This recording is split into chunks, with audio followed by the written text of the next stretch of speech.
మాఘశుద్ధ సప్తమినే రథసప్తమి అనే పేరుతో పిలుస్తారు. సూర్య భగవానుడి పుట్టిన రోజునే రథసప్తమి, సూర్య సప్తమి అనే పేర్లతో పిలుస్తారు. రథసప్తమి రోజు ప్రత్యేకంగా స్నానం చేస్తే జన్మ జన్మాంతర పాపాలన్నీ కూడా తొలగిపోతాయండి. సూర్యుడికి ఇష్టమైనవి జిల్లేడాకులు, సూర్యుడికి ఇష్టమైనవి రేగుపండ్లు.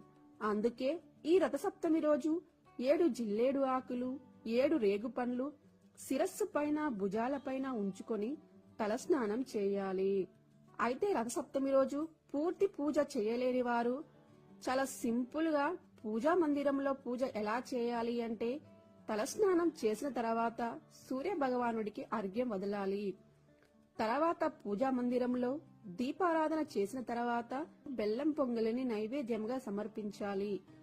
బెల్లం పొంగలి అంటే సూర్యుడికి చాలా ఇష్టం కాబట్టి ఇంట్లో సూర్య భగవానుడి ఫోటో లేకున్నా కూడా సూర్య భగవానుడి శ్లోకాలని, అలాగే సూర్య భగవానుడిని మనసులో తలుచుకుంటూ పూజా మందిరంలో బెల్లం పొంగలిని నివేదించాలి.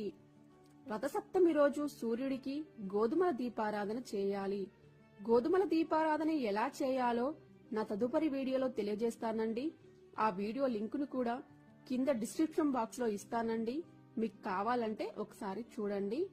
రథసప్తమి రోజు 2 వస్తువులను దానం చేస్తే నవగ్రహ దోషాలన్నీ తొలగిపోతాయి. నవగ్రహాల అనుగ్రహం సులభంగా కలుగుతుంది.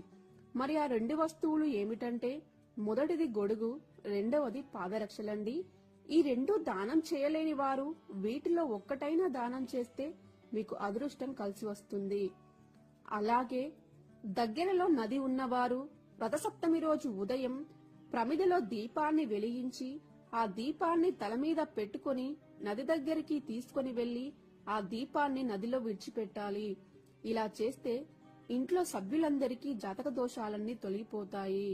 మీ కుటుంబానికి ఉన్న నరఘోష, నరపీడ, దుష్టి దోషాలన్నీ తొలగిపోతాయి. సకల సుఖాలు కలుగుతాయండి. అలాగే రథసప్తమి రోజు ఒక మంత్రాన్ని చదివితే సూర్యుడి అనుగ్రహం తప్పకుండా కలుగుతుంది. మరి ఆ మంత్రం ఏమిటంటే, ఓం పుష్ణే నమః అనే మంత్రాన్ని మీకు వీలైనన్ని సార్లు చదువుకోండి.